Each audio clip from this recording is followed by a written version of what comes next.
Glory be to God's holy name.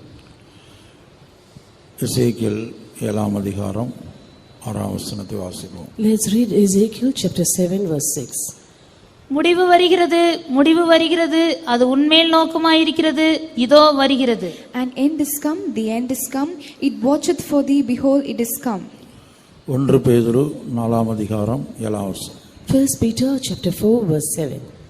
எல்லாவற்றிற்கும் முடிவு சமயமாயிற்று, ஆகையால் தெளிந்த புத்தியுள்ளவர்களாயிருந்து ஜெபம் பண்ணுவதற்கு ஜாக்கிரதையுள்ளவர்களாயிருங்கள். But the end of all things is at hand, be ye therefore sober and watch unto prayer. முடிவு வருகிறது என்கிறதான தலைப்பில் பரிசுத்த ஆவியானவருடைய உதவியோடு தேவனுடைய வார்த்தைகளை நாம் தியானித்துக் கொண்டிருக்கிறோம். We are meditating the word of God with the help of the Holy Ghost under the title The End is Come. இஸ்ரவேல் ஜனங்கள் கானான் தேசத்தை சுதந்தரிப்பதற்கு தடையாக அவர்கள் வாழ்க்கையில் போராடின 31 ராஜாக்களை குறித்து நாம் இந்த நாட்களிலே தியானித்து வருகிறோம். These days we are meditating about the 31 kings who were striving against the literal Israelites so that they do not inherit the literal Canaan. அந்த ராஜாக்கள் மரித்து போனார்கள். ஆனால் அவருடைய ஆவியானது இன்றைக்கும் நமக்கு விரோதமாக நாம் பரமகானானாகிய சீயோனையும் எருசலேமையும் சுதந்தரிப்பதற்கு தடையாக போராடி கொண்டிருக்கிறது. Those kings are dead, but even today the spirits of those kings are active and are striving against us so that we do not inherit the eternal Canaan which compriseth of Zion and New Jerusalem. யோசுவா 12ஆம் அதிகாரம் 17ஆம் வசனத்தை வாசிப்போம். Let's read Joshua chapter 12 verse 17.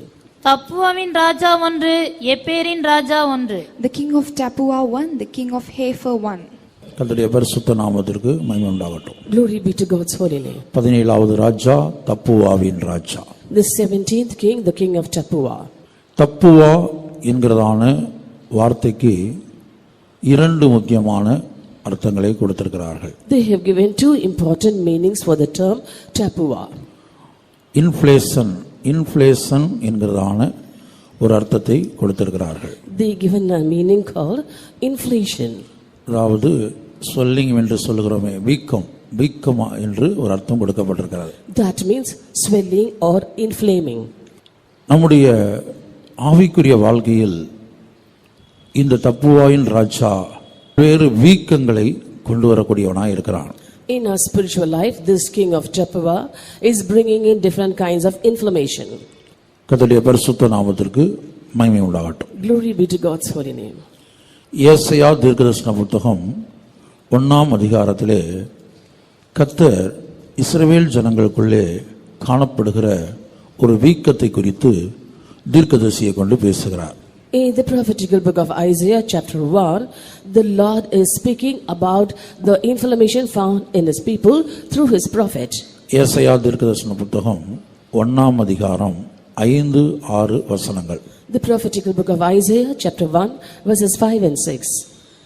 இன்னும் நீங்கள் ஏன் அடிக்கப்பட வேண்டும்? அதிகமாய் விலகி போகிறீர்களே. தலையெல்லாம் வியாதியும் இருதயமெல்லாம் பலட்சியமாய் இருக்கிறது.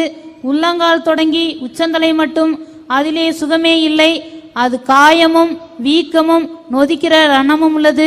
அது சீல் பிதுக்கப்படாமலும் கட்டப்படாமலும் எண்ணெயினால் ஆற்றப்படாமலும் இருக்கிறது. Why should ye be stricken any more? Ye will revolt more and more, and the whole head is sick, and the whole heart faint. From the sole of the foot even unto the hem there is no soundness in it, but wounds and bruises and putrefying sores. They have not been closed, neither bound up, neither mollified with ointment. இங்கே இஸ்ரவேல் ஜனங்களுக்கு உண்டான ஒரு வீக்கத்தை குறித்து நாம் பார்க்கிறோம். Here we see of a swelling or an inflammation found in the Israelites. உச்சந்தலை முதல் உள்ளங்கால் வரை அங்கே வியாதி காணப்படுகிறது. And there was sickness right from the sole of the foot even unto the head. உச்சந்தலை முதல் உள்ளங்கால் வரை அதில் சுகமே இல்லை. And there was no soundness right from the head till the sole of the foot. அங்கே பல்வேறு விதமான வீக்கங்கள் காணப்படுகிறது. There is different types of inflammation.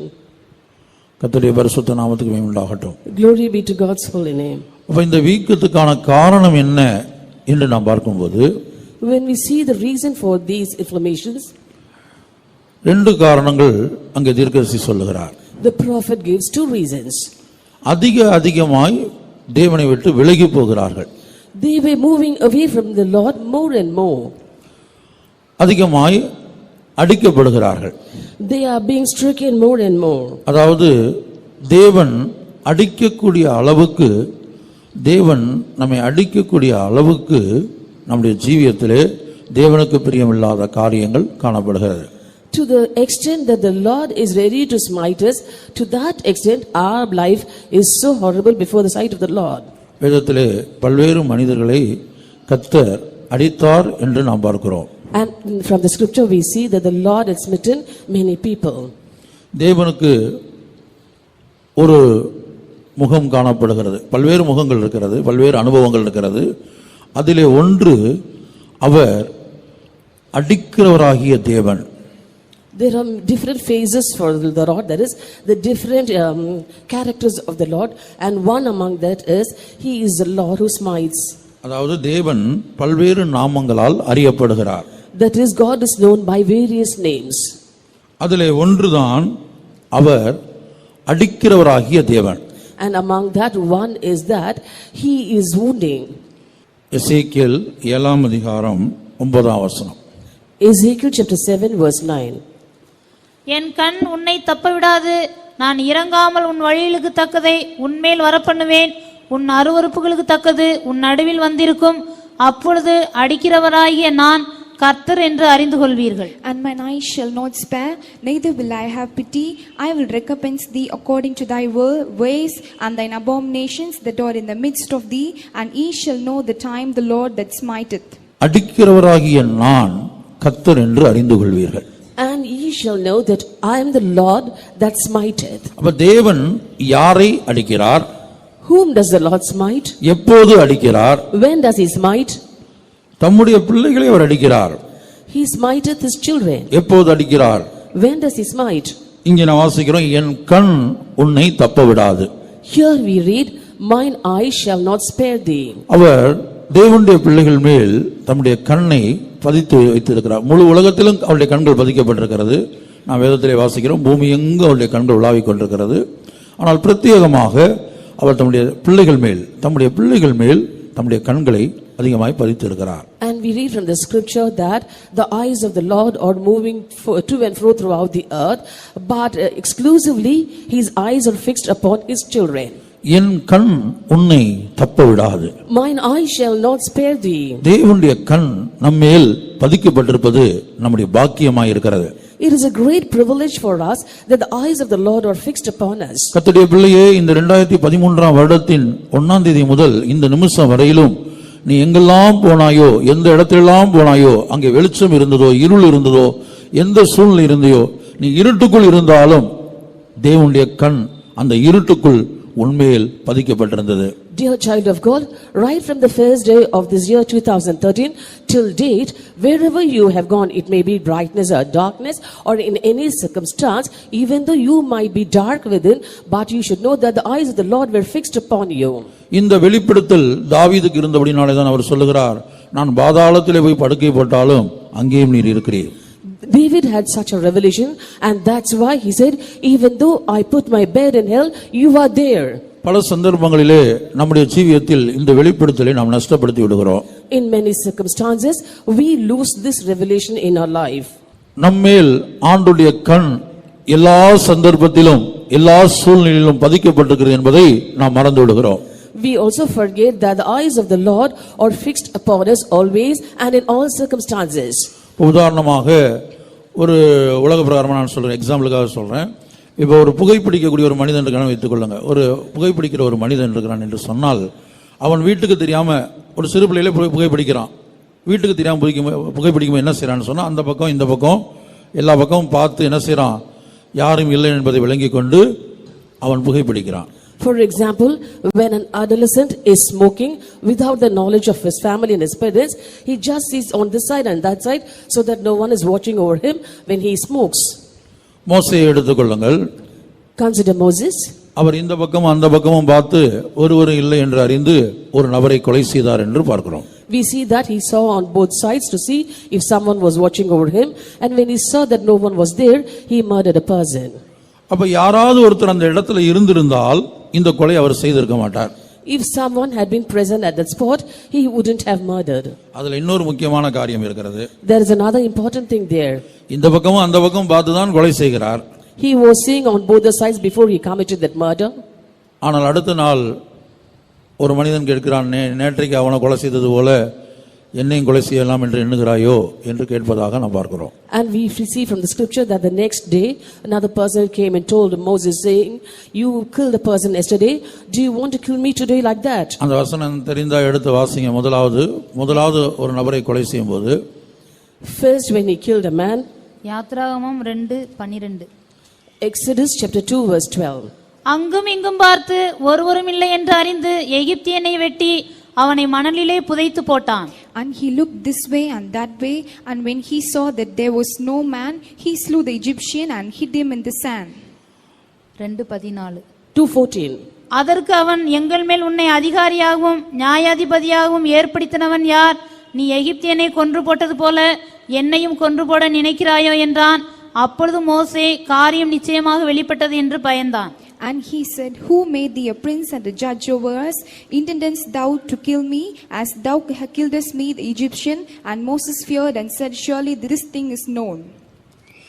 இங்க கவனித்து பாருங்க, இவன் இங்கேயும் அங்கேயும் பார்த்து ஒருவரும் இல்லை என்று அறிந்துதான் கொலை செய்றான். Just look here, he saw this way and that way, and when he knew that no one was there to watch over him, he killed them. ஆனால் இவனுக்கே தெரியாமல், மோசேக்கே தெரியாமல் அந்த இடத்திலே ஒரு கண் இவனை கண்காணித்து இருக்கிறது. But Moses was unaware that another eye was watching over him. அது இந்த இடத்துல ஒரு மனிதனுடைய கண்ணாக காட்சியளித்தாலும் அது மனிதனுடைய கண் அல்ல, அது தேவனுடைய கண்ணாய் இருக்கிறது. Though here it seemed to be the eyes of a man, but it was not the eyes of a man, but it were the eyes of God. தம்முடைய நோக்கத்தை மோசேயுடைய ஜீவியத்தில் ஆண்டவர் நிறைவேற்ற வேண்டுமானால், இன்னும் சொல்ல போனால் மோசே அந்த இடத்திலிருந்து வெளியே கொண்டு வர வேண்டுமானால் இந்த காரியம் சம்பவிக்க வேண்டியது அவசியமாக இருந்தது. If the plan of God had to be fulfilled in the life of Moses, or if the Lord had to take Moses out of that place, such a thing had to take place. அப்ப தேவனுடைய கண் அங்க இருந்தபடினால தான் சாட்சிக்கு ஒரு ஆள் அங்க இருக்குது. Because the eyes of the Lord were there, there was a witness. ஆனா அந்த ஆளை மோசே இந்த காரியம் செய்யும்போது பார்க்கல. But that man did not see Moses committing this murder. அந்த குறிக்கப்பட்ட நபர் இந்த காரியத்தை நீ செய்தாய் என்று சொல்லும்போதுதான் மோசே அதை விளங்கிக் கொள்கிறான். Only when the particular person came and told Moses that you have done such a thing, Moses came to know that he was aware of it. அப்ப தேவனுடைய பக்தனாக, தேவனுடைய மனுஷனாக மோசே காணப்பட்டாலும், இப்ப பாருங்க, சாதாரண ஒரு மனிதன் செய்யறது போல தான் அவரும் செய்றார். ஒரு உலகத்தான் செய்யறது போல தான் செய்றாரு. இங்கிட்டும் அங்கிட்டும் பார்த்து என்ன செய்கிறார்? ஒரு மனிதனை கொலை செய்கிறார். Though Moses was a man of God and a devout man, he behaved like a commoner. He saw this way and that way and later committed a murder. ஆனால் ஒரு காரியத்தை மோசே மறந்து விட்டார். அதர்சனமான தேவனுடைய அக்னிமயமான கண்கள், பூமி எங்கும் சுற்றி பார்த்து கொண்டிருக்கிற அவருடைய கண்கள் இங்கே இருக்கிறது. But one thing Moses has forgotten, that was the invisible eye of God, the eyes of God which were like flaming fire, and the eyes of the Lord which were moving around the earth was there. இங்கெல்லாம் தேவனுடைய பிள்ளைகளுடைய வாழ்க்கையில் குற்றங்கள் வருகிறதோ, அருவருப்புகள் வருகிறதோ, பாவங்கள் வருகிறதோ, அங்கே அவர்களுக்கே தெரியாமல் அக்னிமயமான தேவனுடைய கண்கள் இருக்கிறது. Wherever the children of God are committing crimes or sins or abominable things, even though they are not aware of that, we can say that the eyes of the Lord which are like flaming fire are present there. ஆகவே தான் கர்த்தர் சொல்கிறார், என் கண் உன்னை தப்பவிடாது. That is why the Lord says, mine eye shall not spare thee. நம்ம எங்கெல்லாம் போனோமோ, wherever we have gone, ஒருவேளை அமெரிக்காவுக்கு நீங்க போயிருக்கலாம். maybe we would have gone to America. அமெரிக்காவுக்கு போயிருக்கலாம். You would have gone to America. நீங்க அமெரிக்காவுக்கு போன நேரம் நீங்க ஒரு இடத்துக்கு போறீங்க, அந்த இடத்துல ஃபுல்லா கரண்டே இல்ல, எங்கேயும் கரண்ட் இல்ல, power cut. Suppose when you had been to America, there was a total power shutdown. ஆனாலும் அந்த இருளிலே, அந்த இருளான இடத்திலே உங்களுடைய ஒவ்வொரு அசைவுகளையும் இந்த தேவனுடைய கண்காணித்துக் கொண்டிருக்கிறது. But yet in that utter darkness, this eye of the Lord has been watching every movement of yours. இப்படி தேவனுடைய கண் என்னை கண்காணித்துக் கொண்டிருக்கிறது. இப்ப பாருங்க, ஒரு மனிதன் ஒரு பாவம் செய்யறான்னு வைத்துக் கொள்ளுங்க. இல்ல ஒரு பிள்ளைங்க பெற்றோருக்கு தெரியாம ஒரு தவறு செய்யறாங்க, நெட்லயோ கம்ப்யூட்டர்லயோ ஏதாவது ஒரு தவறு செய்யறாங்கன்னு வைத்துக் கொள்ளுங்க. அப்ப பெற்றோருடைய கண் அங்க இருக்குன்னு தெரிஞ்சா, அவங்க அங்க இருக்கிறாங்கன்னு தெரிஞ்சா, அப்ப அதை அவங்க செய்ய மாட்டாங்க. Suppose if a man commits a sin or a child is seated in front of a system and in the internet and doing something amiss, suppose the child is aware that the parents are watching over it, certainly they won't be doing that. இப்ப அந்த பெற்றோர்கள் அங்க இருக்கிற வரைக்கும் அல்லது ஆள் நடமாட்டாங்க இருக்கிற வரைக்கும் அந்த காரியத்தை அவர்கள் செய்ய மாட்டார்கள். As long as the parents are present there, or if someone else also is present there, they won't be doing that work. ஆகவே ஒரு தேவனுடைய பிள்ளை பாவமே இல்லாத ஒரு இடத்துக்கு வர வேண்டுமானால், அருவருப்புகளே செய்யாத அசுத்தமே இல்லாத ஒரு இடத்துக்கு வர வேண்டுமானால், முதலாவது தன்னுடைய ஜீவியத்தின் வெளிப்படுத்தலோடு இருக்க வேண்டும். இந்த இடத்துல என் தேவனுடைய கண் இருக்கிறது, என் தேவன் இங்கே இருக்கிறார் என்கிற ஒரு நிச்சயத்தோடு இந்த உலகத்தில் வாழ வேண்டும். Therefore, if a child of God has to come to a sinless state, a state where he is not doing abominable things, then he first have to have an assurance that the eyes of the Lord are present there before him. இந்த வெளிப்படுத்தலை நாம் இழக்கும்போது, இந்த விசுவாசத்தை நாம் இழக்கும்போது, ஏதாயிலும் தவறுகள் நம்முடைய வாழ்க்கையில் வருகிறது. அந்த தவறுகள், அந்த அருவருப்புகள் தான், அந்த அசுத்தங்கள் தான் நம்முடைய ஜீவியத்திலே வீக்கமாக மாறுகிறது. And when we lose this revelation from our lives, the eyes of the Lord are always watching over us, abominable things and filthy things creep in our lives, and this brings in an inflammation in our life.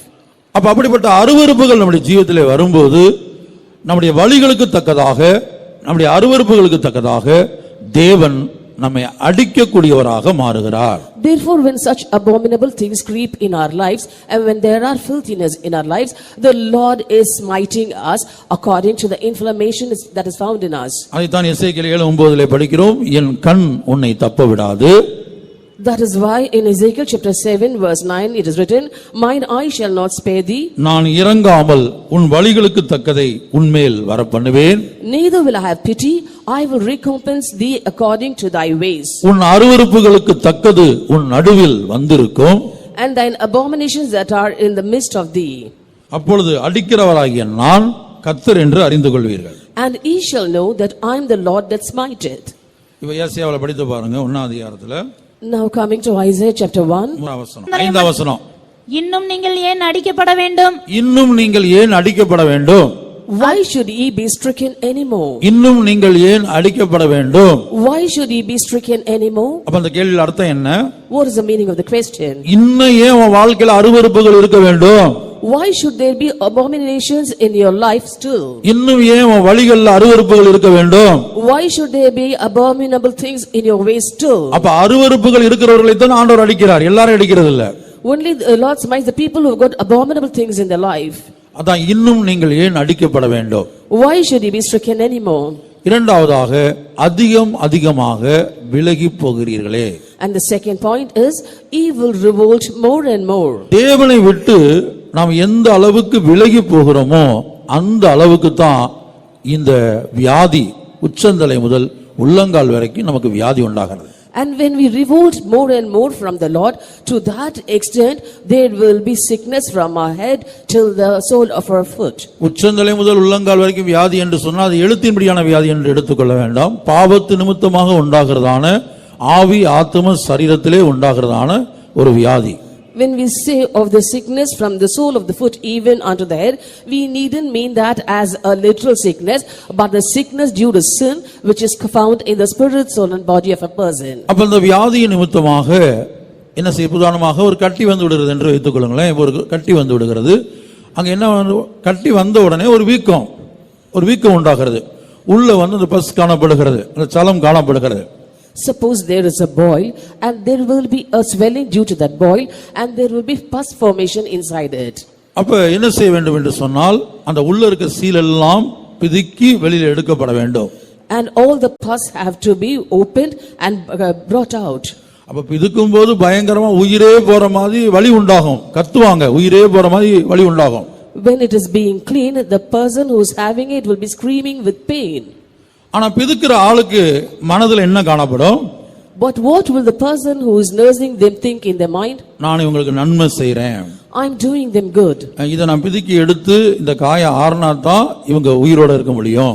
Only if I clean that place and if that wound is sealed alone, they can survive. இப்ப சுகர்ல ஒரு கட்டி வருது என்று வைத்துக் கொள்ளுங்க. Suppose there is a sugar boil. அதை பிதுக்கி எடுக்காவிட்ட என்ன நடக்கும்? If it is not cleaned, what will happen? அது அப்படியே உள்ள ஏறி கடைசில ஆள் மரித்து போக வேண்டிய சூழ்நிலை உண்டாகும். and the pus will start to gather, gangrene will set in, and finally they will have to die. அப்ப பிதுக்கி எடுக்கிறவங்களுடைய மனது என்னன்னு சொன்னா, யாருக்கு அந்த வீக்கம் காணப்படுகிறதோ, சீல் வைக்கப்பட்டிருக்கிறதோ, அவங்களுக்கு நன்மை செய்கிறேன் என்கிற எண்ணத்துல தான் அந்த பிதுக்கிறவங்க அந்த வேலையை செய்யறாங்க. The person who is cleaning the thing boil will be having the mind that they are doing good to the other person who is suffering, and with that thought they will be cleaning their wound. ஆனா வீக்கம் உண்டான ஆள் என்ன செய்யுதுன்னு சொன்னா, இவங்களுக்கு நம்முடைய கஷ்டம் தெரியலையே, நம்முடைய வலி தெரியலையே, நம்முடைய வேதனை தெரியலையே, இப்படி போட்டு பிதுக்கிட்டு இருக்கிறாங்களே என்று சொல்லி சிலர் அந்த பிதுக்கப்படுறதுக்கு ஒப்பு கொடுக்காமலே என்ன செய்வாங்க, இருப்பாங்க. But the person who's got the inflammation will think, oh, these people are troubling me such a lot, it's a great menace for me and it's paining so much. Saying so, they will not allow the other person to clean it up properly. பிதுக்கப்படுகிற வேளையில, அந்த seal பிதுக்கப்படுகிற வேளையில, அந்த வீக்கம் பிதுக்கப்படுகிற வேளையில உயிரே போகத்தக்கதாக வேதனை உண்டாகும். When the pus is cleaned up, they will have been as though life is going to depart from them. கர்த்தருடைய பரிசுத்த நாமத்துக்கு மகிமை உண்டாகட்டும். Glory be to God's holy name. இப்ப ஆவிக்குரிய பிரகாரமா இதுக்கு நான் அர்த்தம் சொல்றேன். I'll give you a spiritual interpretation for this.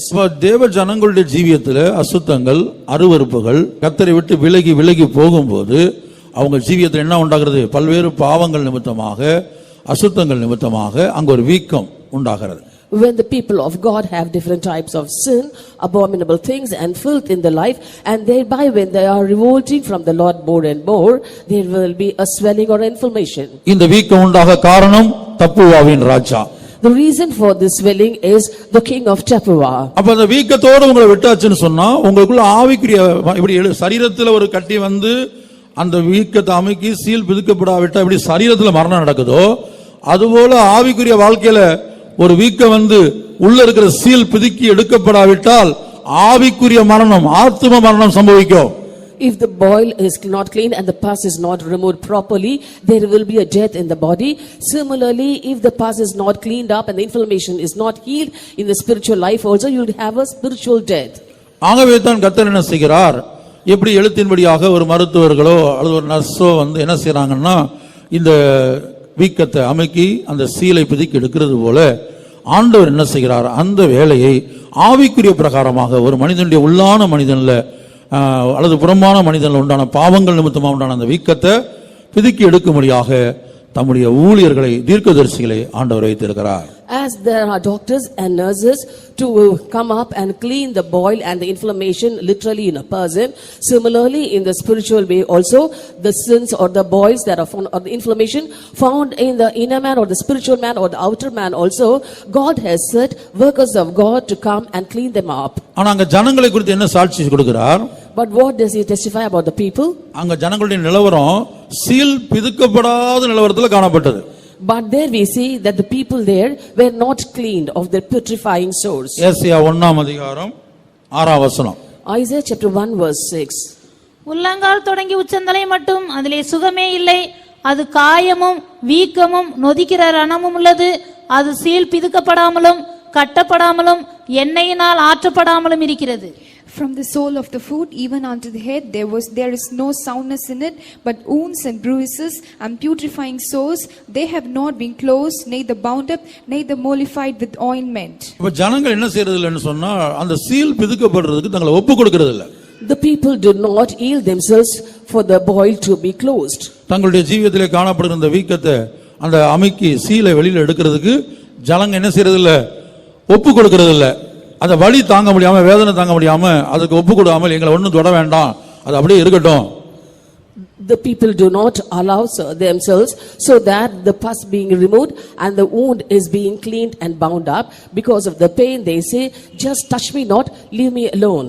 இஸ்ரவேல் ஜனங்களை குறித்து கர்த்தர் சொல்லுகிறார், அவர்கள் சீல் பிதுக்கப்படாத நிலவரத்துல, வீக்கமான நிலவரத்துல, நொதிக்கிற ரணமான நிலவரத்துல அவர்கள் ஜீவியம் காணப்படுகிறது. And the Lord says about the children of Israel that their boil has not been closed up, the wounds and the bruises and the putrefying sores. கர்த்தருடைய பரிசுத்த நாமத்திற்கு மகிமை உண்டாகட்டும். Glory be to God's holy name. ஆகவே அசுத்தங்கள், அருவருப்புகள் கர்த்தரை விட்டு விலகி போகக்கூடிய சந்தர்ப்பங்கள் வரும்போது என்ன சம்பவிக்கிறது என்று சொன்னால், நம்முடைய ஜீவியத்திலே இப்படிப்பட்ட வீக்கங்கள் உண்டாகிறது. Therefore, when there are filthiness, abominable things, and when we are revolting against the Lord, there are certain swellings in our life. Seal இருக்கும்போது அங்க என்ன காணப்படும் என்று சொன்னால், ஒரு துர்நாற்றம் உண்டாகும். When there is pus in a place, there will also be a stinking smell. அதுபோல நம்முடைய ஜீவியத்திலே அசுத்தங்கள் பாவங்கள் தேவனை விட்டு விலகி விலகி நாம் ஜீவிக்கும் போது நம்முடைய ஜீவியத்திலிருந்து ஒரு நல்ல வாசனை, ஜீவனுக்கு ஏதுவான வாசனை மற்றவர்களுக்கு உண்டாகாது, ஒரு துர்நாற்றம் உண்டாகக்கூடிய ஒரு நிலவரத்திலே காணப்படும். Therefore, similarly in our lives also, when there are sins and filth in our life, and when we depart from the Lord, there won't be any fragrance or savor unto life, but there will be a stink in our lives. கர்த்தருடைய பரிசுத்த நாமத்திற்கு மகிமை உண்டாகட்டும். Glory be to God's holy name. Pavul சொல்லுகிறார், நாங்கள் கிறிஸ்துவுக்கு நற்கந்தமாய் இருக்கிறோம், ஜீவனுக்கு ஏதுவான ஜீவ வாசனையை கொடுக்கக்கூடியவர்களாய் இருக்கிறோம். St. Paul says that we are a sweet savor unto the Lord, and we are alive to those who are for eternal life. கர்த்தருடைய பரிசுத்த நாமத்துக்கு உண்டாகட்டும். Glory be to God's holy name. அதே வேளை கெட்டு போகிறவர்களுக்குள்ள மரணத்துக்கு ஏதுவான மரண வாசனையாகவும் இருக்கிறோம். And similarly for those who are to perish, we are a savor of death unto death. அப்ப ஒரே தூது கூட்டத்தை இரண்டாக பிரிக்கிறது. That is, one message is dividing the gathering into two. ஒரு பிரசங்கம் தேவ ஜனங்களை ரெண்டு கூட்டமாக பிரிக்கிறது. ஒரு கூட்டத்தாருக்கு என்ன செய்யும்னா, பிரசங்கம் எப்படி இருந்ததுன்னு கேட்டால், ஓ ஜீவனுக்கு ஏதுவான ஜீவ வாசனையா இருந்தது என்று சொல்வார்கள். One message will be dividing the whole congregation into two. For one group will be saying it was a message that is a savor of life unto life. ஆனால் மற்றொரு கூட்டத்தாருக்கோ அது மரணத்துக்கு ஏதுவான மரண வாசனை. அதே தூதுதான், அதே வார்த்தை தான் அவங்களும் கேட்டாங்க, ஆனா அவங்களுக்கு மரணத்துக்கு ஏதுவான மரண வாசனை. It was the same message for the other group also, but for them it was a savor of death unto death. ஒரு ஆளுக்குள்ள ஜீவனை உண்டாக்கின அதே பிரசங்கம் மற்றொரு ஆளுக்குள்ள இருதயத்தை கடினப்படுத்தி கூட்டங்களுக்கு வரவிடாம அல்லது கூட்டங்களுக்கு கொஞ்ச நாள் வரமாட்டேன்ற தீர்மானத்தை எடுக்க வைக்குது. And one message, it brought in life to one person, and to another person it made them to harden their hearts, and also it made them to decide to stay away from the meetings for some time. அவங்க இந்த தூது மரணத்துக்கு ஏதுவான மரண வாசனையா மாறிடுச்சு. அதோட அர்த்தம் என்னன்னா, சீல் பதுக்கப்பட அவங்க விடல. ஒரு கட்டி வரும்போது சீல் பதுக்கப்பட ஒப்பு கொடுக்கலன்னு சொன்னால் என்ன ஆகும்? ஃபுல்லா உள்ள ஏறும், அடுத்த ஆல் அவுட், செத்துருவாங்க. And the same message, it was a savor of death unto death for them. That is, when there was a boil in the body and when there was an inflammation, they did not allow others to come and open up the wounds and clean it up, removing the pus. Therefore, there was a death in them.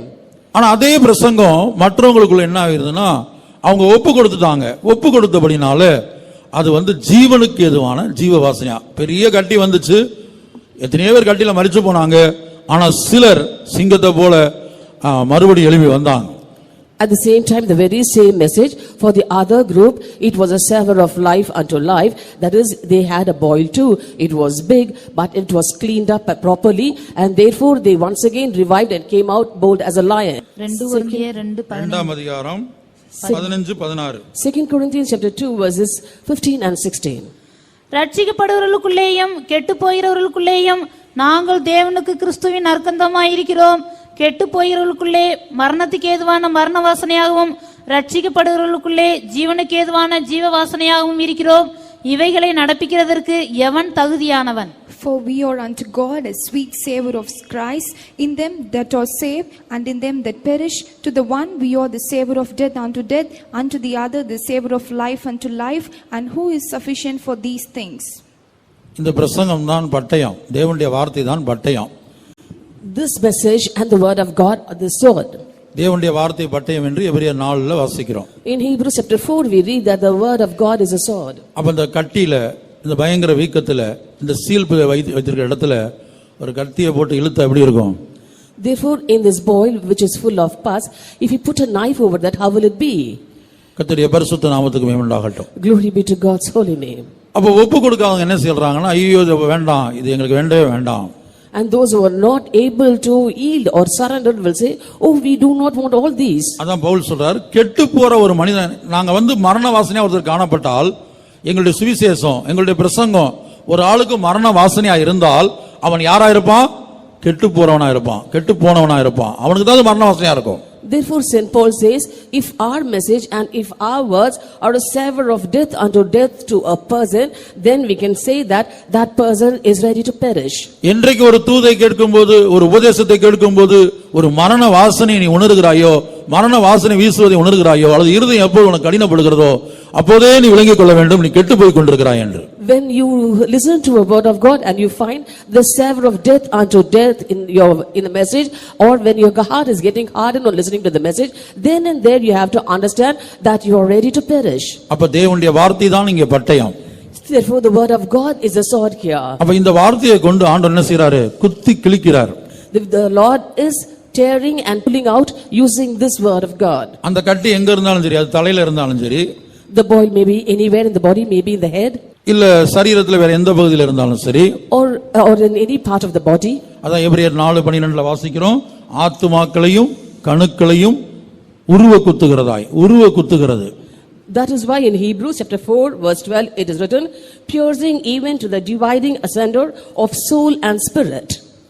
தேவனுடைய வார்த்தையானது ஜீவனும் வல்லமையும் உள்ளதாயும் இருபுறமும் கருக்குள்ள எந்த பட்டயத்திலும் கருக்கானதாயும் ஆத்துமாவையும் ஆவியையும் கணுக்களையும் ஊனையும் பிரிக்கத்தக்கதாக உருவ குத்துகிறதாயும் இருதயத்தின் நினைவுகளையும் யோசனைகளையும் வகையறுக்கிறதாயும் இருக்கிறது.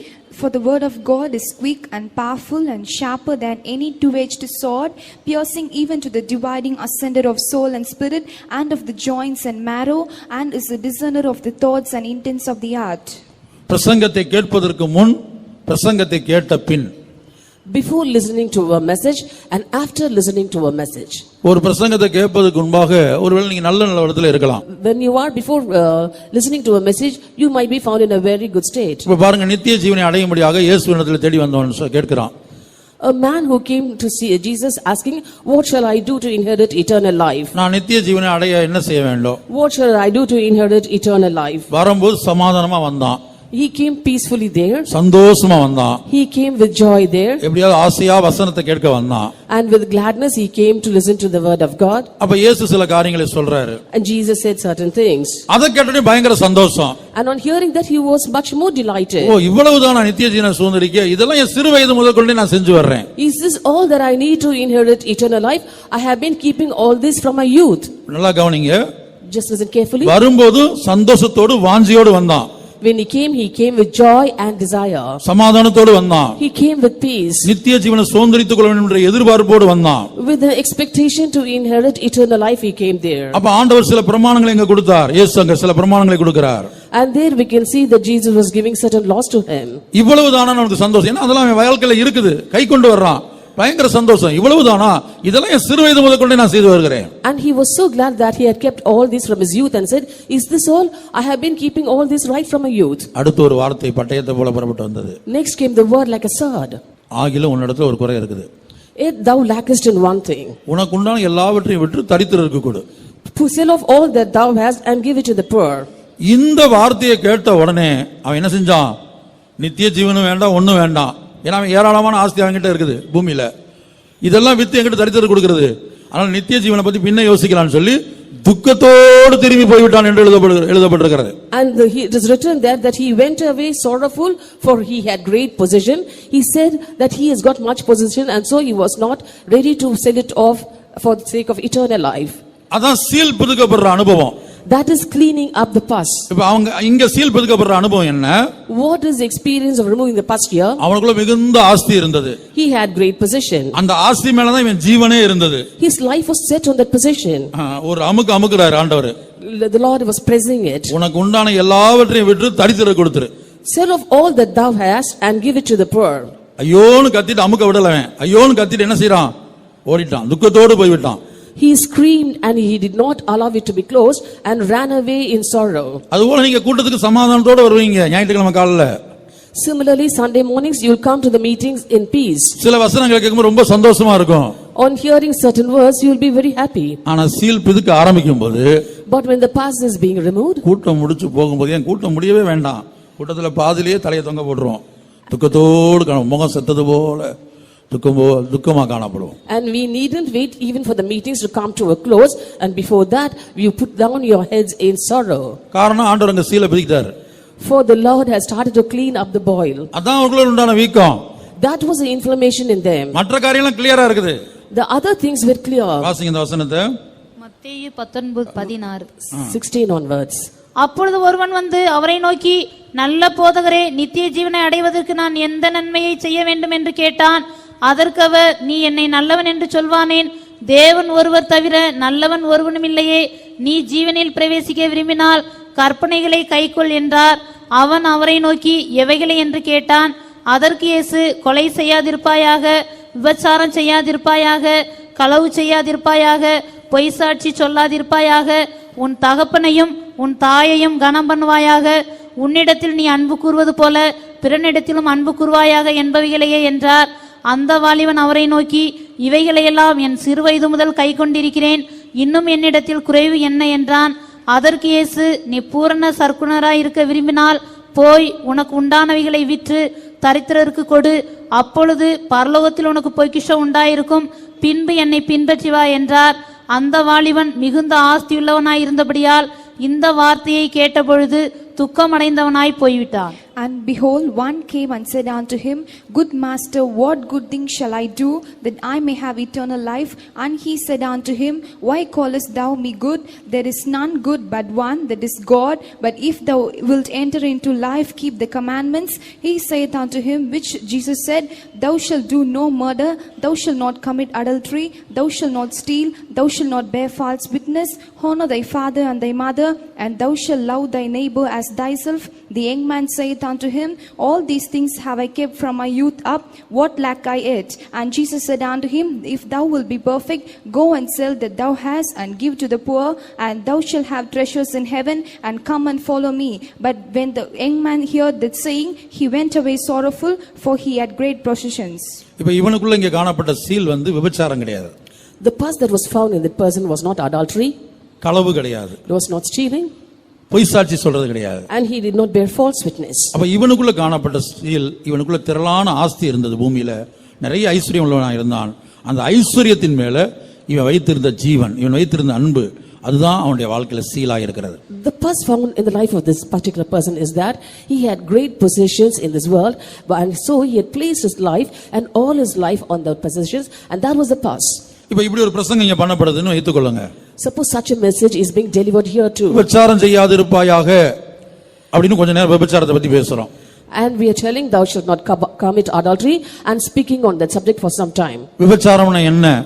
What do we mean by adultery? கிருபையின் காலத்துல விபச்சாரம்னா என்னன்னு இயேசு சொல்றார். ஒரு ஸ்திரியை இச்சையோட பார்த்தாலே போதும் அவளோடு விபச்சாரம் செய்தாயிற்று. In this dispensation of grace, Lord Jesus Christ says, if you look at a woman with lust itself, you have committed adultery with that woman. அப்ப விபச்சாரம் யாருக்குள்ள இருக்குதோ அவங்களுக்கு என்ன உண்டாகும்? இந்த வார்த்தையில கடனே துக்கம் உண்டாகும், முகம் மாறும்.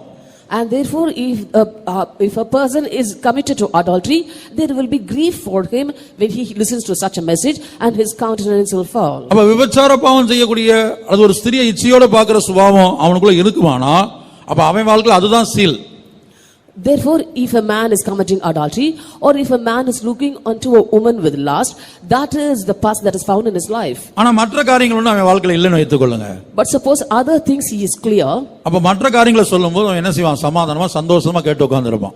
When other things are being preached unto him, he will be gladly sitting there with peace. இன்னொருத்தனுக்குள்ள களவு செய்யற சுபாவம் மட்டும் இருக்குது.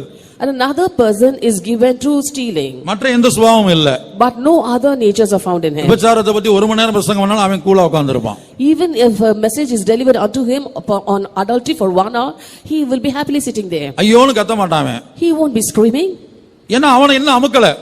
For he has not yet been praised. கத்தர் கத்தி என்ன அங்க வைக்கல. The Lord hasn't placed a knife on his boil.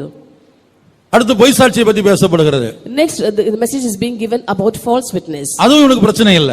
That too wasn't a problem for him. களவை பத்தி பேசும்போதுதான் இவனுக்கு துக்கம் உண்டாகிறது.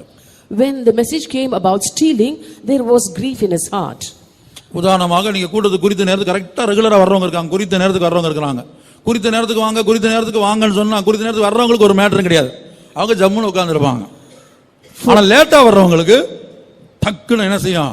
இதாகும். For example, suppose a person is very punctual to all the meetings and comes at the right time to the meetings, and there is a message delivered saying you have to be punctual to the meetings. They won't be offended at all. They will be taking the message very casually. But in the same congregation, if a person is regularly coming late to the meetings, that person will be affected, and that person will be annoyed and also maybe screaming. அதை கேட்கும்போது ஐயோன்னு கத்தணும் போல இருக்கும். ஆனா இங்க கத்த முடியாது, வீட்டுல போய் கத்திக்குவாங்க, ரூமுக்குள்ள போய் கத்திக்குவாங்க. On hearing the message, they will feel too as though they wanted to scream, but they cannot scream here. So they'll be controlling here, but they'll go home and scream and yell. இவனும் கூட இயேசு கிட்ட ஒண்ணுமே கத்தல. He too did not scream before Jesus. அப்படியே துக்கத்தோட போயிட்டான். He went back with sorrow. ஆனா முந்தின விஷயங்கள்லாம் சொல்லும்போது பாருங்க சந்தோஷமா கேட்கறான். அவன் சொல்றான் இதெல்லாம் என் சிறு வயது முதல் கொண்டு நான் கை கொண்டு வருகிறேன். But when Jesus was earlier giving the laws, he gladly replied, Jesus saying, all these have I kept from my youth. ஆகவே ஒவ்வொருத்தருடைய ஜீவியத்திலும் வீக்கம் என்பது வித்தியாசப்படுகிறது. Therefore the information differs from person to person. அதனால ஒரு சபையின் தூதுல ஆண்டவர் பல்வேறு காரியங்களை குறித்து பேசுகிறார். That is why in a message to the church, the Lord deals with different இப்போ நீங்க aspects. துணியை துவைக்கிற வேலை அடிச்சுக்கிறத பாத்தீங்கன்னா தண்ணி பல்வேறு இடத்துல போய் சிதறி விழுகும். When you're washing the clothes on a stone, we can see water is splashed on different directions. கர்த்தருடைய பரிசுத்த நாமத்துக்கு உண்டாகட்டும். Glory be to God's holy name. இப்ப தப்புவா என்கிற ராஜாவுடைய நோக்கம் என்னன்னு சொன்னால் எப்போதும் நாம் வீக்கத்தோடு நடக்கணும். அதன் மூலமா நமக்குள்ள ஒரு மரணம் சம்பவிக்கணும், ஆத்தும மரணம். Therefore the aim of the king of Tapua is that we have to always move about with an inflammation in us, and thereby we have to have a death in our soul. இஸ்ரவேல் ஜனங்களை அப்படிதான் வைத்திருந்தான். That was the way he had kept the Israelites. கர்த்தர் எத்தனையோ தீர்க்கதரிசிகளை மாறி அனுப்புறாரு. ஒரு தீர்க்கதரிசி போனா ஏசாயா போனா எரேமியா வர்றாரு. The Lord had repeatedly sent prophets to the Israelites. மீகா போனா யோவேல் வர்றாரு. When Isaiah left, it came Jeremiah. யோவேல் போனா செப்பனியா வர்றாரு. Then Micah, then Joel, and after that came Zephaniah. இப்படி மாறி ஆபகுக்கு வர்றாரு, ஆமோஸ் வர்றாரு. And repeatedly they came on transfers, Amos and Habakkuk also. எத்தனை பேர் வரட்டும், All may come. நான் வீக்கத்தோட தான் இருப்பேன். I will remain with my inflammation. என்ன டச் பண்ண கூடாது. No one should touch me. கர்த்தருடைய பரிசுத்தம். என்ன டச் பண்ணாதீங்க. Touch me not. கர்த்தருடைய பரிசுத்த நாமத்துக்கு உண்டாகட்டும். Glory be to God's holy name. அப்படி ஒரு வசனம் இருக்கு வேதத்துல. அவர் தீர்க்கதரிசிகளுக்கு மேல் தீர்க்கதரிசிகள் மாறி அனுப்பி கொண்டு வந்து அவங்க ஒண்ணும் மாறவே இல்லை. There's a verse in the scripture, he repeatedly sent different prophets, but there was no change in them. அப்படி ஒரு வசனம் இருக்குது. There is such a verse. அவர் தம்முடைய ஊழியக்காரர்களாகிய தீர்க்கதரிசிகளை மாறி அனுப்பி கொண்டிருந்தார். He had repeatedly sent his prophets, the workers. அடுத்து வந்து என்ன சொல்றாரு, புதிய ஏற்பாட்டுல ஒரு சம்பவம் சொல்றாரு. Then he tells of another instance in the New Testament. அந்த கனி கொடுக்கிறதான ஒரு தோட்டத்தை குறித்து சொல்லும்போது முதல்ல ஒரு ஊழியக்காரர் அனுப்புறாரு. அந்த ஊழியக்காரரை பிடிச்சவங்க அடிச்சுறாங்க. இவங்க வந்த ஊழியக்காரருடைய நோக்கம் சீல் பிதி எடுக்கிறதுக்கு. ஆனா அவங்க என்ன பண்ணிட்டாங்க, அவங்க எல்லாரும் சேர்ந்து அந்த ஊழியக்காரரை பிடிச்சவங்க அடிச்சுறாங்க. And then in the New Testament about a vineyard, he was telling that he had sent a man to the vineyard to inquire about the laborers. They came and stoned this man. Actually, he had sent that man to the vineyard only to clean up the wounds and remove the pus from the inflammation. அடுத்து என்ன செய்றாரு, கர்த்தர் பார்த்தாரு, சரி இந்த தீர்க்கதரிசி சரியில்லை, அந்த ஊழியக்காரன் சரியில்லை, அடிச்சிட்டாங்களா, சரி வேற ஒரு ஆள் அனுப்பி வைப்போம். Then the Lord says, oh, this worker of God was not useful there. They have beaten him up. So let me send another person. அவர் வந்து பாட்டு பாடுறாரு, பல்வேறு காரியங்களை செய்றாரு, அன்பா பேசுறாரு, நயந்து பேசுறாரு, கெஞ்சி பேசுறாரு, எல்லாம் பேசுறாரு. ஆனா நோக்கம் வந்து கனி கொடுக்க வைக்கணும், கனியை வாங்கணும். ஆனா இந்த ஜனங்க என்ன செய்றாங்க, அவங்க நயந்து பேசும்போது, அன்பா பேசும்போது, ஆகா பரவாயில்ல நல்லா இருக்கிறாரு, எல்லாம் நல்லா இருக்கிறாரு. கனியை கேட்க வரும்போது அதை மட்டும் கேட்காத போட்டு அடிச்சிட்டாங்க. And that worker of God sang songs for them. He spoke to them in a polished way, in a polite way, and they were very happy with this worker of God. Later he said that I want fruits of you, but these people said, no, don't come and ask for fruits from us. Saying so, they also beat him up. அடுத்து வேற ஒரு ஊழியக்காரர் அனுப்புறாரு. And next he sent another worker. அவங்களுக்கு அதான் முடிவு. That was the same. They met with the same fate. பிதா தீர்மானிச்சாரு. Then the father decided. சரி வேலைக்காரங்களை அனுப்புனா போட்டு அடிச்சு தள்ளிடுறாங்க, நான் என்ன செய்றேன், என் குமாரனை அனுப்புவேன், அவர்தான் சுதந்திரவாளி, என் குமாரனை அனுப்புவேன், அவரை கண்டு அஞ்சுவார்கள் சொல்லி குமாரனை அனுப்புகிறார். He said, if I send servants, they are beating them up. So now let me send my son, for he is the heir. When they see the heir, they will fear him. மற்ற ஊழியக்காரங்களுக்காக கொஞ்சமா தான் அடி கிடைச்சிச்சு. குமாரன் வந்தபோது இவர் சுதந்திரவாளியை போட்டு கொல்லுங்கன்னு கொண்டாங்க. When the other servants came, they were just beaten up. But when the laborers saw that the heir was coming, they said, he is the heir, so we should not leave him. And saying so, they killed him. நான் சொன்ன சம்பவத்தை இயேசு சொல்றார். எங்க இருக்குது, வாசிக்க வேண்டாம், time இல்ல. மார்க் 12:4 மார்க் 12ஆம் அதிகாரத்துல 4ஆம் வசனம் முதல். It is written in Mark chapter 12 verse 4. நீங்க படித்து பார்த்துக்கொள்ளுங்க. You can read it for yourself. அந்த தப்புவா ராஜாவுடைய நோக்கம் என்னன்னு சொன்னா, ஜனங்க வீக்கத்தோட இருக்கணும். The aim of the king of Tapua is that the people should always be found with the inflammation. சீல் பிதுக்க விட்டுற கூடாது. And they should never allow the pus to be removed. சீல் பிதுக்கியாச்சுன்னு சொன்னா அவங்க குணமாயிருவாங்க. If the pus is removed, they will be healed. தேவனுக்கு பிரியமான ஜீவியம் உண்டாயிரும், சுபாவம் உண்டாயிரும், Their life and their nature will turn to be in a state where the Lord is pleased over it. கனி கொடுக்கிற அனுபவம் உண்டாயிரும். And they will be fruitful. சீலோடு நடக்க வைக்கணும். And we have to make them walk with the pus. கொஞ்ச நாள்ல பொறையேறி செத்து போவார்கள். In a short while, gangrene will set in and then they will die. ஆத்தும மரணம். A death in the soul. சரீர மரணங்கிறது இந்த சரீரத்தை விட்டு ஆவி பிரிவது. The death or the physical death is the spirit getting separated from this body. ஆத்தும மரணங்கிறது ஒரு மனிதன் தேவனை விட்டு பிரிவது. A death in the soul means a man getting separated from God. அப்படி ஆத்தும மரணத்தை கொண்டு வந்து விடுவான். He brings in a death in the soul. அடுத்து இதைத்தான் இயேசு இன்னொரு இடத்துல சொல்லுகிறார். எருசலேமே எருசலேமே தீர்க்கதரிசிகளை கொலை செய்து உன்னிடத்தில் அனுப்பப்பட்டவர்கள் என்று பன்மையில சொல்கிறார். அனுப்பப்பட்டவர்களை கல்லறிகிறவளே. That is why Jesus says in another place, O Jerusalem, Jerusalem, thou who killeth the prophets and stoneth them who are sent to thee. நீங்க மேய்ப்பரா? Are you a shepherd? நீங்க சுவிசேஷகரா? Are you an evangelist? நீங்க போதகரா?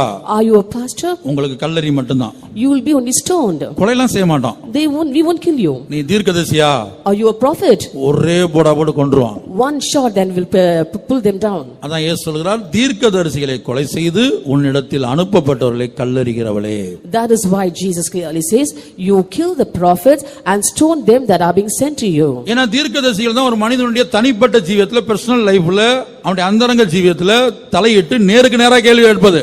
Because it's the prophets who interferes in the personal life of a person and questions them then and there.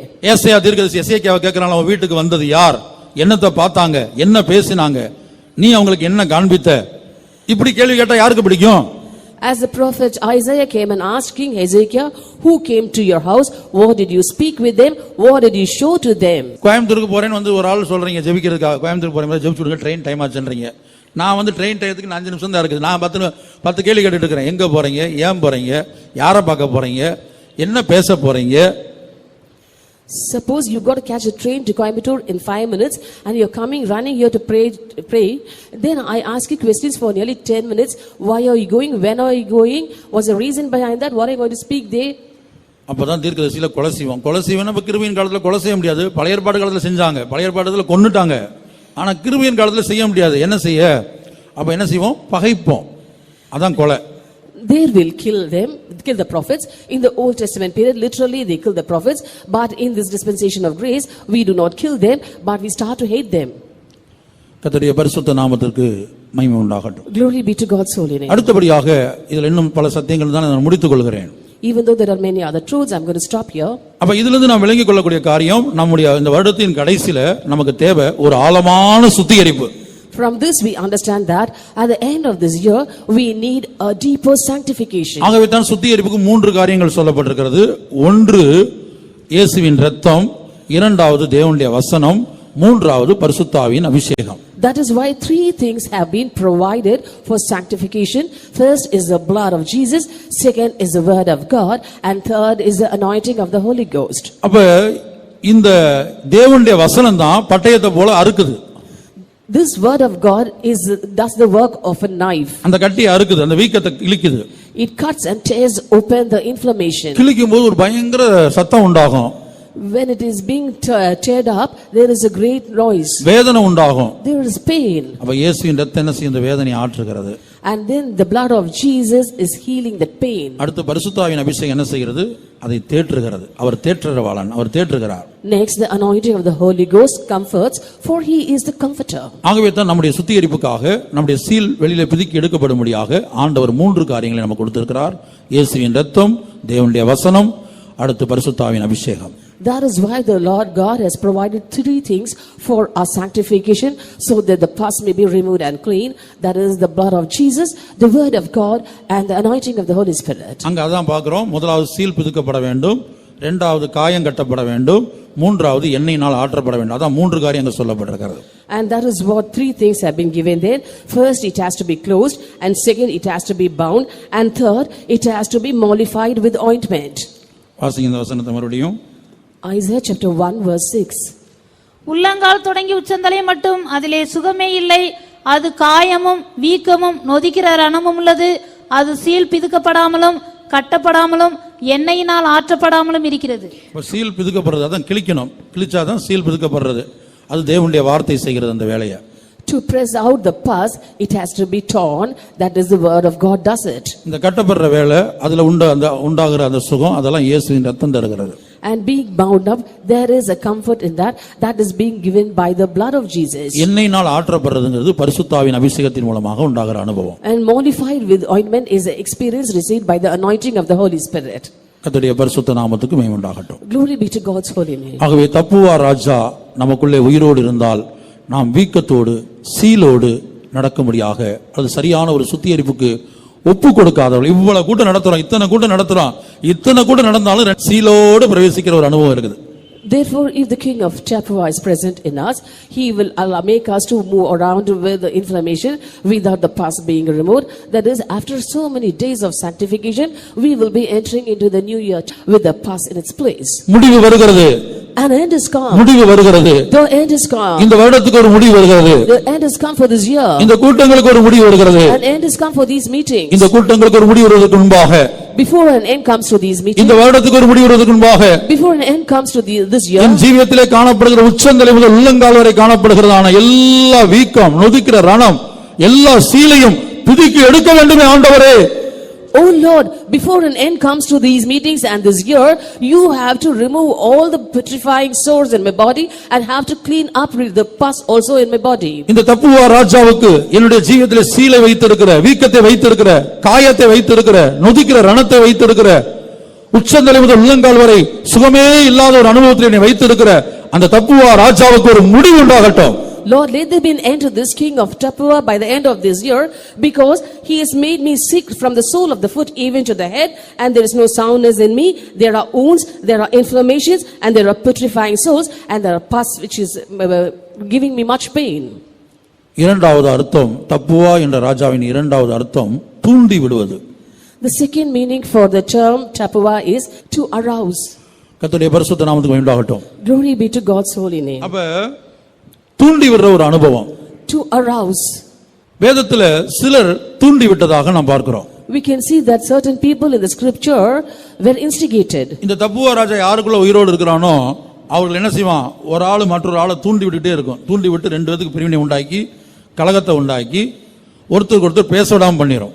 If the king of Tapua is present in a person, he will always be instigating or stirring up another person, so that there is problem between other two people. முதலாவதாக யேசபேல் தன்னுடைய கணவனாகிய ஆகாவை தூண்டி விட்டாள். First of all, we see that Jezebel had stirred up her husband Ahab. 1 ராஜாக்கள் 21 அதிகாரம் 25 வசனத்தை வாசிக்கும் போது, When we read 1 Kings chapter 21 verse 25, தன் மனைவியாகிய யேசபேல் தூண்டிவிட்டபடியே கர்த்தரின் பார்வைக்கு பொல்லாப்பானதை செய்ய தன்னை விற்று போட்ட ஆகாப்பை போல ஒருவனும் இல்லை. But there was none like unto Ahab, which did sell himself to work wickedness in the sight of the Lord, whom Jezebel his wife stood up. கர்த்தருடைய பரிசுத்த நாமத்துக்கு மகிமை உண்டாகட்டும். Glory be to God's holy name. தன் மனைவியாகிய யேசபேல் தூண்டி விட்டபடியே, As his wife Jezebel stirred up கர்த்தரின் பார்வைக்கு பொல்லாப்பானதை செய்ய, to do wickedly in the sight of the Lord. தன்னை விற்று போட்ட ஆகாபை போல ஒருத்தனும் இல்லை என்று சொல்றார். He says there was none like unto Ahab, which sold himself. இப்ப மனைவி தூண்டி விட்டபடி அவன் என்ன செஞ்சான்னு சொன்னால், என்ன நடந்தது, ரெண்டு பேரும் பேசி மனைவி ஒரு ஆலோசனை கொடுத்த ஆகாபுக்கு, அதுக்கு ஆகாப் சம்மதிச்சான். அந்த என்னன்னு சொன்னா, நாபோத்தை கொன்று போட்டார்கள். Both Ahab and Jezebel had a conversation, and in that conversation Jezebel had stirred up Ahab, and Ahab on his part went and killed Naboth. இப்படி ஒருவரை ஒருவர் தூண்டி விடும்போது ஒரு கொலை அங்கே நடக்கிறது. In this way, when people are stirring one another, there is a murder there. பழைய ஏற்பாட்டு காலத்துல எழுத்தின்படியாக இங்கே நாபோத்தை கல்லெறிந்து கொன்று போட்டார்கள். In the Old Testament period, literally they had stoned Naboth to death. கிருபையின் காலத்துல நம்ம என்ன செய்யறது இல்ல, ஒரு ஆள் இப்ப என்னை தூண்டி விடுறாங்கன்னு வைத்துக் கொள்ளுங்க, ஒரு ஆளை குறித்து. அப்ப என்ன ஆகும், நான் அவங்களை கத்தி எடுத்து குத்துறது இல்ல கல்லை கொண்டு எரிஞ்சு கொள்றது இல்ல, அவங்க மேல எனக்கு ஒரு பகை உண்டாயிரும், கசப்பு உண்டாயிரும். In this dispensation of grace, people do not stir up another person to go and literally kill them, but when they stir me up, there will be a hatred and enmity against them. புரியுதா உங்களுக்கு? அப்ப ஒரு ஆள் இன்னொரு ஆளை குறித்து நம்ம இடத்துல தூண்டி விடும்போது யாரை குறித்து அவங்க தூண்டி விட்டாங்களோ, இப்போ இங்க நடந்தது என்ன? யேசபேல் யாரை குறித்து தூண்டி விட்டா? நாபோத்தை குறித்து. And one person is instigating another person about a third person. Here we see that Jezebel was instigating Ahab to kill Naboth. அப்ப என்ன நடந்தது? தூண்டி விட்டதுனால கொலை நடந்தது. She stirred him up, and because of that there was a murder. அதுபோல நாம் என்ன செய்யக்கூடாது? மற்றவங்களுக்கு ஒருத்தருக்கு ஒருத்தர் பிரச்சனை வரும்படியாக, கலகம் வரும்படியாக, இல்ல ஒருவரை ஒருவர் பகைத்து பிரியும்படியாக தூண்டி விடக்கூடியவர்களா இருக்கக்கூடாது. Therefore we should not be instigating one another so that there arises hatred and bitterness or even murder. கர்த்தருடைய பரிசுத்த நாமத்துக்கு மகிமை உண்டாகட்டும். Glory be to God's holy name. அப்ப இந்த தப்புவா ராஜா யாருக்குள்ள உயிரோடு இருக்கிறானோ அவங்க என்ன செய்வாங்கன்னா, இப்படி ஒருத்தரை ஒருத்தர் கொலை செய்யத்தக்கதாக, பகைக்கத்தக்கதாக தூண்டி விட்டு கொண்டே இருப்பார்கள். Therefore, if this king of Tappuah is present in a person, he will be always instigating or stirring up people so that they are hating one another and killing one another. இப்படியாக ஆகாபை என்ன செய்தான்? தன் மனைவியாகிய யேசபேல் தூண்டிவிட்டபடியே கர்த்தரின் பார்வைக்கு பொல்லாப்பானதை செய்ய தன்னை விற்று போட்ட ஆகாபு. It is written that Ahab, which did sell himself to work wickedness in the sight of the Lord, whom Jezebel his wife stirred up. அடுத்து பிசாசு யூதாசை தூண்டி விட்டான். And next we see that Satan had come there to instigate Judas. அங்க ஒரு கொலை நடக்குது. There too was a murder. அங்கே கொலை செய்யப்பட்டது யார்? Who was killed there? கர்த்தராகிய இயேசு. It was Lord Jesus.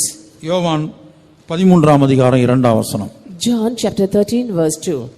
சீமோன் குமாரனாகிய யூதாஸ் காரியோத்து அவரை காட்டி கொடுக்கும்படி பிசாசானவன் அவன் இருதயத்தை தூண்டின பின்பு அவர்கள் போஜனம் பண்ணி கொண்டிருக்கையில், And the supper being entered, the devil having now put into the heart of Judas Iscariot, Simon's son, to betray him. கர்த்தருடைய பரிசுத்த நாமத்துக்கு மகிமை உண்டாகட்டும். Glory be to God's holy name. அப்ப பிசாசு யூதாஸ் காரியத்தை தூண்டி விட்டான். Here we see that devil came and instigated Judas Iscariot இயேசுவுக்கு விரோதமாக, against Jesus. கர்த்தருடைய பரிசுத்த நாமத்திற்கு மகிமை உண்டாகட்டும். Glory be to God's holy name. கலகத்தை தூண்டி விடக்கூடியதான ஒரு அனுபவம் நம்முடைய ஜீவியத்தில் இருக்கக்கூடாது. Should not have an experience of stirring up confusion. லூக்கா 23ஆம் அதிகாரத்துல 14ஆம் வசனத்தை வாசிக்கும் போது அங்க இயேசுவை குறித்து, இயேசு யாரும் ஜனங்களிடத்துல கலகத்தை தூண்டி விடல, ஆனா பொய்யான குற்றம் சாட்டி அவரை கொண்டு நிப்பாட்டுறாங்க. In Luke chapter 23 verse 14, false witnesses came up against Jesus saying that he had created confusion there. இந்த எக்ஸாம்பிள் வசனத்துல நான் இயேசுவை குறித்து பேசவில்லை, ஏன்னா இயேசு யாருக்கும் கலகத்தை தூண்டி விடல. நான் இந்த வசனத்தை எதுக்காக எடுத்தேன்னு சொன்னால், கலகத்தை தூண்டி விடக்கூடியவர்களாக நாம் இருக்கக்கூடாது. இந்த தப்புவராஜன் நமக்குள்ள உயிரிழந்தால் நாம் என்ன செய்வோம்? கலகத்தை தூண்டக்கூடியவர்களாக இருப்போம். Actually, Jesus was not the author of confusion. He did not instigate confusion anywhere. I have chosen this verse to show you that we should not stir up confusion anywhere. When the king of Tappuah was present, we will be one of such cases. Luca 23:14. Luke chapter 23 verse 14. அவர்களை நோக்கி, ஜனங்களை கலகத்துக்கு தூண்டி விடுகிறவனாக இந்த மனுஷனை என்னிடத்தில் கொண்டு வந்தீர்கள். நான் உங்களுக்கு முன்பாக விசாரித்த போது இவன் மேல் நீங்கள் சாட்டுகிற குற்றங்களில் ஒன்றையும் நான் இவனிடத்தில் காணவில்லை. Said unto them, Ye have brought this man unto me as one that perverted the people, and behold, I, having examined him before you, have found no fault in this man touching those things whereof ye accuse him. ஜனங்களிடத்துல கலகத்தை தூண்டுகிறவர் என்று இயேசு மேல குற்றம் சாட்டப்பட்டது. And Jesus was falsely accused that he was creating confusion among the people. ஆனால் அங்கே நியாய விசாரித்தவன் சொல்றான், நீங்க குற்றம் சாட்டினீங்க இவர் மேல, இவட்ட ஒரு குற்றத்தை நான் பார்க்கல. And the judge who was inquiring said, I have examined him before you and have found no fault in this man. அதோட அர்த்தம், ஜனங்களிடத்துல கலகத்தை இவர் தூண்டி விடவில்லை. The meaning is that he did not create a confusion among the people. ஆனால் இந்த தப்புவராஜா நமக்குள்ளே இருக்கும்போது என்ன நடக்கும்னு சொன்னால், ஜனங்களுக்குள்ள, தேவனுடைய பிள்ளைகளுக்குள்ள கலகத்தை தூண்டி விடக்கூடியவர்களாய் நாம் இருப்போம்.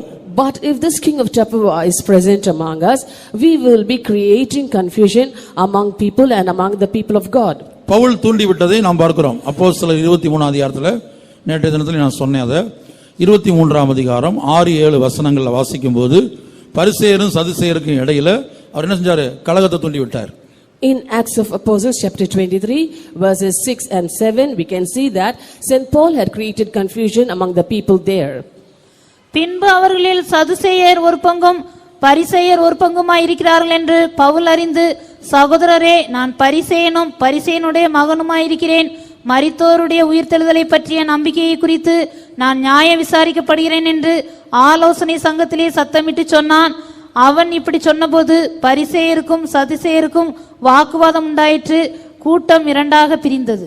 But when Saul perceived that the one part were Sadducees and the other Pharisees, he cried out in the council, "Men and brethren, I am a Pharisee, the son of a Pharisee, of a hope and the resurrection of the dead I am called in question." And when he had said so, there arose a dissension between the Pharisees and the Sadducees, and the multitude was divided. அடுத்து சாத்தான் பாவம் செய்ய நம்மை தூண்டக்கூடியவனாய் இருப்பான். Next, Satan instigates us to sin.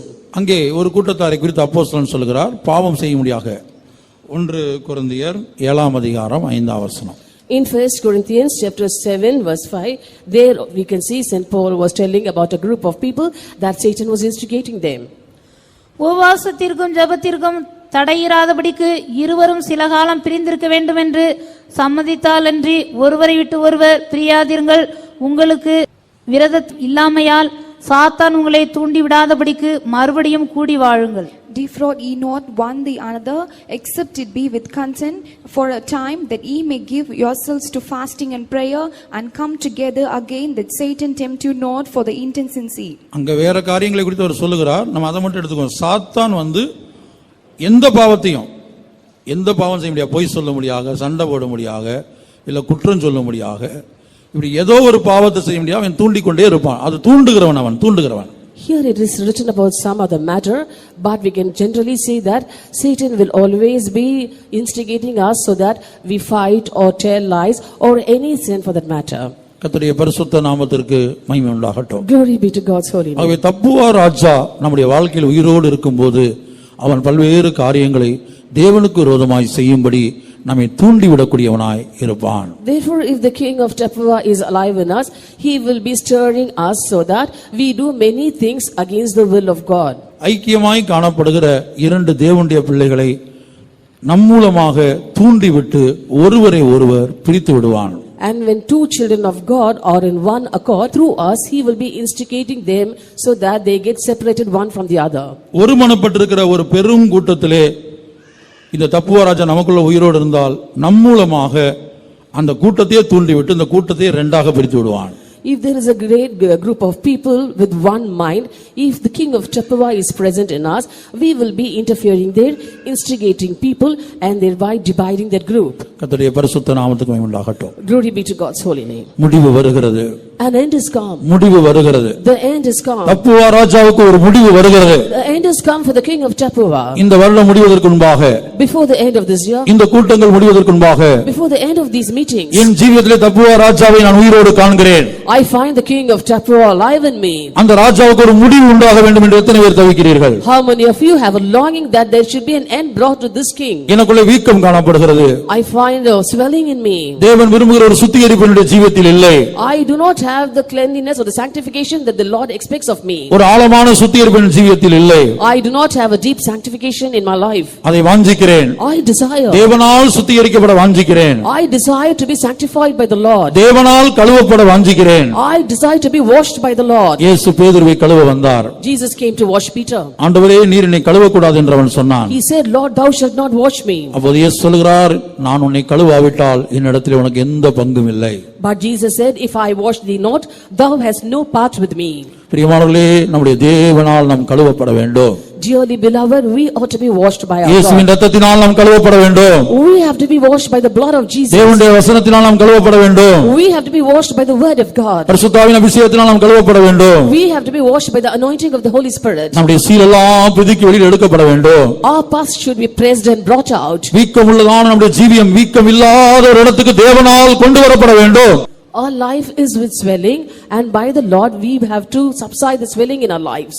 கர்த்தருடைய பரிசுத்த நாமத்துக்கு உண்டாகட்டும். Glory be to God's holy name. அதுபோல தூண்டி விடக்கூடிய சுபாவம் இருக்குமானால், Similarly, if we have the nature of instigating others, ஒருவரை பகைக்கத்தக்கதாக, so that one hates another, ஒருவரோடு ஒருவர் பேசாமல் இருக்கத்தக்கதாக, so that one avoids speaking to the other, ஒருவர் முகத்தை ஒருவர் காணாமல் இருக்கத்தக்கதாக, so that one another do not look face to face. ஒருபோது நம்முடைய வார்த்தைகள் காரணமாக இருக்கக்கூடாது. அல்லது நம்மை கொண்டு அந்த தப்புவா ராஜா என்ன சொல்லக்கூடாது, நம்மை கொண்டு தூண்டி விடக்கூடாது. Never should our words be the cause, or the king of Tepuah should not use us as tools to instigate others. ஆனால் தேவன் நம்மை எதற்காக அழைத்தார்? But why did the Lord call us? சமாதானம் பண்ணும்படியாக. To usher in peace. சமாதானம் பண்ணுகிறவர்கள் பாக்கியவான்கள். And blessed are the peacemakers. பிரிவினை உண்டாக்குறவர்கள் அல்ல. Not who bring in divisions. தூண்டி விடுகிறவர்கள் அல்ல. And not to instigate. கலகத்தை உண்டாக்குறவர்கள் அல்ல. Not who brings confusion. கர்த்தருடைய பரிசுத்த நாமத்துக்கு உண்டாகட்டும். Glory be to God's holy name. ஆகவே நமக்குள்ளே காணப்படுகிற இந்த தூண்டி விடுகிற சுபாவம் இருக்கிறது என்று ஒத்துக்கொண்டு அதிலிருந்து இந்த ராஜாவுக்கு ஒத்துக்கொண்டாதான் ஆண்டவர் ராஜாவுக்கு ஒரு முடிவு உண்டாக்குவார். Only if we admit that we have the spirit of instigating others will the Lord bring an end to this king. தெப்புவாவின் ராஜாவுக்கு தேவன் ஒரு முடிவை கொண்டு வருகிறார். The Lord brings an end to the king of Tepuah. நீங்கள் எத்தனை பேர் அதை விசுவாசிக்கிறீர்கள்? How many of you believe? இன்றைக்கு ஜெயம். Right, today there's a victory. இன்றைக்கு விடுதலை. Today there's a deliverance. இன்றைக்கு விடுதலை.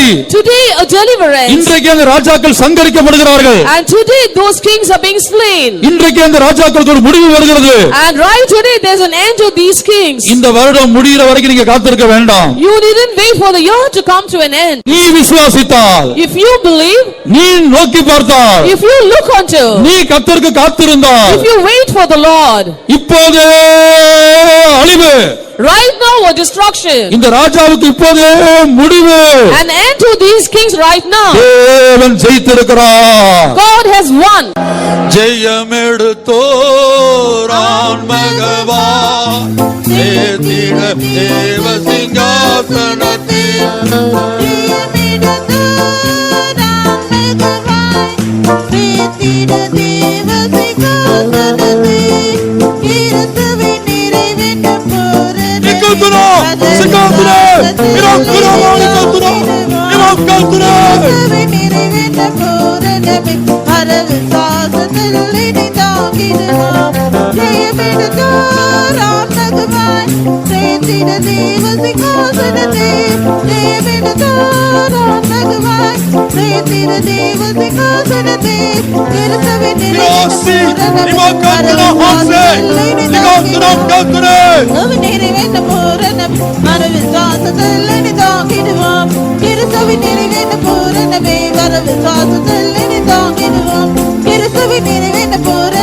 வரவு சாசத்தில் தாங்கிடுவோம்.